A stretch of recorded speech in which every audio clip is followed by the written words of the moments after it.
Bonjour, pourriez-vous vous présenter s'il vous plaît? Donc, bonjour, donc mon nom c'est Marc, mon prénom c'est Laurent. Voilà, je suis originaire de Lyon, voilà, et donc j'ai toujours été enseignant. J'ai fait des études à Lyon et à Paris, et puis j'ai commencé comme professeur stagiaire dans des lycées et des collèges français. Devenir professeur, est-ce que cela a toujours été une évidence pour vous? Alors non, ça n'a pas toujours été une évidence, ça ne s'est pas imposé d'emblée, puisqu'au départ, je vais dans une classe préparatoire pendant 2 ans avant de me décider pour une filière, et que j'ai aussi l'idée peut-être de devenir psychologue. Voilà, donc j'hésite entre plusieurs filières et c'est pas une idée qui s'est imposée d'emblée. Quel événement a déclenché votre passion pour la littérature? Alors quand j'étais lycéen, j'ai eu une professeure de français qui était aussi psychanalyste et qui m'a fait découvrir des classiques de la littérature française, et donc c'est là que a commencé une véritable passion pour la littérature française, en sachant que quand j'étais enfant, j'ai longtemps été le seul enfant de la famille et j'ai beaucoup lu parce que c'était un refuge, et que par conséquent la lecture c'est quelque chose qui a toujours été présent avant que je n'arrive en lycée. Mais on peut dire que la passion pour la littérature, ça commence véritablement au lycée avec la découverte de très grands auteurs en classe de première notamment. Comment faites-vous pour rendre vos cours intéressants? J'essaye de faire que ces cours soient visuels et aussi que ça fasse écho chez les élèves à des expériences de leur vie, que ça soit proche d'eux, et essayer de faire que ça ne reste pas abstrait pour que ça les aide eux aussi à se développer sur leur plan personnel. Et c'est la raison pour laquelle je pense qu'on peut rendre des cours intéressants. Si un ou une élève est en difficulté, que faites-vous pour l'aider? Lui montrer que j'en tiens compte, c'est-à-dire que je ne reste pas indifférent à ses difficultés. Je lui propose aussi des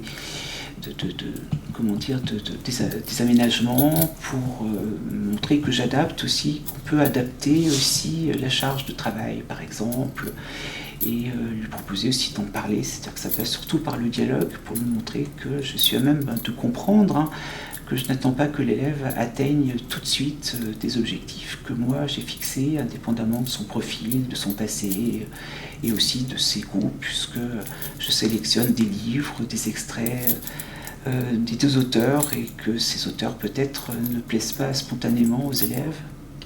Et quels conseils donnez-vous à vos élèves pour qu'ils ou elles progressent? La régularité, toujours être régulier et ne pas travailler par à-coups, c'est-à-dire écouter les consignes qui sont données pour travailler petit à petit, mais toujours régulièrement. Il ne peut penser que les progrès arrivent comme ça d'un seul coup. Auriez-vous une anecdote à nous raconter en relation avec votre cours?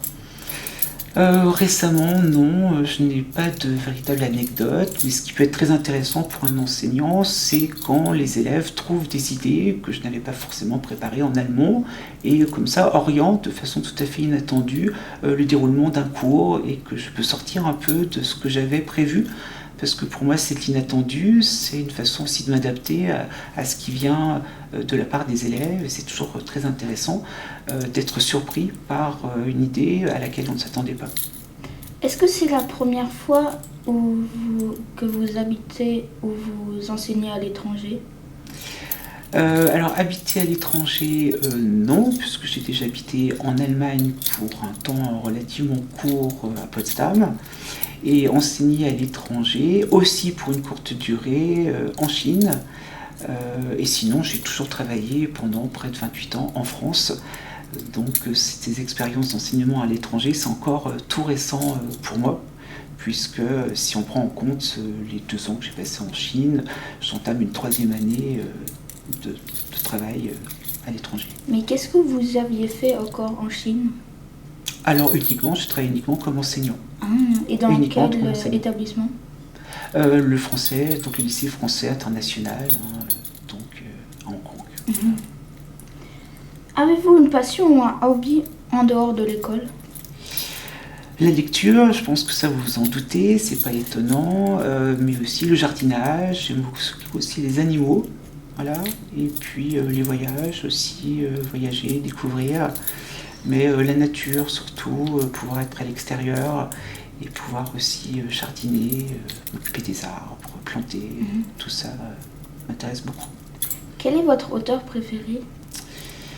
Alors, j'ai beaucoup d'auteurs préférés. Si je devais en citer un, et bien peut-être que je citerais le nom de Georges Perec, voilà, qui est un auteur du XXe siècle, qui est décédé finalement très jeune, je crois qu'il n'avait que 36 ans, et qui est l'auteur de romans, notamment La vie mode d'emploi, que j'ai beaucoup aimé et qui reste parmi mes livres préférés. Pour finir, quel est le livre ou le film que vous conseilleriez aux élèves de lire absolument? Et Eh pourquoi? bien, justement, La vie mode d'emploi, parce que c'est la vocation, enfin c'est l'ambition de donner un roman total, c'est-à-dire qui va explorer toutes les facettes de la vie d'un immeuble, d'une société, d'une période, et qui va suivre la vie de tous les habitants de l'immeuble. Donc je conseille beaucoup ce livre, d'abord parce qu'il est très romanesque, il y a plein d'histoires qui s'imbriquent les unes dans les autres, beaucoup de rebondissements et de personnages excentriques, c'est-à-dire hors du commun, et que j'adore beaucoup les romans et tout ce qui est romanesque, et on a beaucoup de personnages qui intriguent beaucoup par leur passion, tout à fait insolite, ou bien par leur parcours. Donc je recommande vivement ce roman qui se lit très bien, où il y a beaucoup de petites histoires qui se suivent, comme ça on suit les personnages d'une pièce à l'autre de leur appartement, et où l'auteur se balade dans les différents étages, comme si on était sur un échiquier et qu'on joue aux échecs. Donc voilà ma recommandation de lecture si j'avais un livre à recommander. Et quand est-ce qu'ils jouent ces petites histoires? Alors on est au XXe siècle, on est dans la deuxième moitié du XXe siècle. Donc c'est pas encore très loin de chez nous, enfin de nous, de notre époque. Et donc voilà un auteur qui est donc contemporain, Georges Perec. Merci d'avoir accepté Je vous cette remercie interview. pour l'invitation.